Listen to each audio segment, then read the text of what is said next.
Merci beaucoup, madame. C'est Maître Jean-Noël Ompempekila. Je suis cadre du Fonds commun pour le Congo. Et c'est toujours moi qui conduis cette grande délégation des cadres des jeunes du Fonds commun pour le Congo. D'abord, merci beaucoup pour la question, madame. Je pense que non, ce qui nous motive davantage, d'abord, c'est la passion du Congo. Ce qui compte, c'est beaucoup plus, c'est notre pays.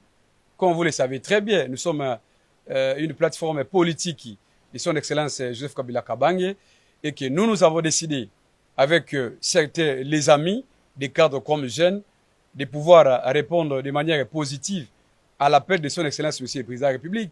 Comme vous le savez très bien, notre pays, nous sommes en pleine guerre. Et lorsqu'il y a une guerre dans un pays comme le nôtre, je pense que non, toute formation politique est censée de pouvoir répondre à cet appel-là. C'est la raison pour laquelle nous avons décidé, avec toute liberté, de répondre à l'appel du Président de la République via son conseiller spécial, à qui nous venons d'échanger tout à l'heure là, et que pour nous, c'était un honneur voir le Président de la République qui a tendu la main à l'opposition.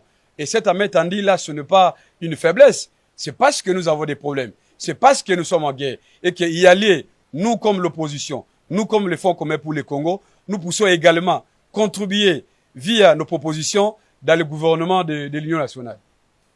Merci beaucoup, madame. Je pense que non, nous avons évoqué beaucoup de questions avec les conseils spéciaux. Ce qu'il est vrai, comme vous le savez très bien, pour nous, les Fonds communs pour le Congo, la priorité, c'est d'abord comment récupérer nos territoires. C'est très important. Ce n'est pas normal que non, 64 ans après, notre pays puisse être saboté, menacé jusqu'à ces points-là. Voilà pourquoi nous avons insisté sur ce point que non, nous voulons un gouvernement capable de mettre fin à la guerre. C'est très important. Nous ne voulons pas un gouvernement où nous voyons les gens, certains ministres passent tout le temps de faire du populisme. On n'a pas besoin de ça. Ce que nous voulons, c'est quoi? Nous voulons un gouvernement capable de répondre d'abord, donner les Congolais la paix, donner les Congolais l'unité nationale et enfin, comment résoudre les problèmes sociaux. C'est très important parce que nous sommes un pays. Nous avons besoin de l'unité nationale. Nous avons besoin de tout le monde. C'est la raison pour laquelle nous avons décidé de dire oui à l'appel du Président de la République. Merci beaucoup, madame. Je pense que notre message est simple. Ceux qui refusent l'appel du Président de la République, soit vous soutenez les Rwandais, soit vous êtes pour la balkanisation du Congo. C'est ce que nous pensons. Parce que nous savons très bien que non, le pays a des problèmes. Et que cet appel-là doit avoir les résultats de tout le monde. Je ne comprends pas que non, ce qui nous unit pour le moment, c'est d'abord le Congo. Si certains refusent, c'est pas pour quelle raison, par exemple? Parce que nous qui sommes venus aujourd'hui, nous sommes répondus à l'appel du Président de la République. Parce que nous pensons que nous, avec nos propositions, avec nos idéaux, nos idées dans le gouvernement ici, eh bien, je crois que nous trouverons des solutions. Donc, j'invite humblement M. Moïse Katumbi, il y a Martin Fayoulou, il y a également M. Matata Mpognon. Je crois que ce sont des figures déjà bien connues. Et que nous avons des problèmes, nous avons l'intérêt de tout le monde. C'est très important que non, au lieu de refuser, nous sommes là, nous avons été ici, nous avons échangé en toute liberté avec les conseils spéciaux. Et nous estimons que non, à travers nous comme les jeunes, je pense que non, d'autres leaders là, et surtout les jeunes également, eux aussi, vont saisir l'occasion. C'est très important. Mais également sur notre autorité, Moïse Kabila Kabange. Lui, il va venir comme une personnalité politique, c'est pas interdit à lui. Voilà pourquoi je lance un message patriotique.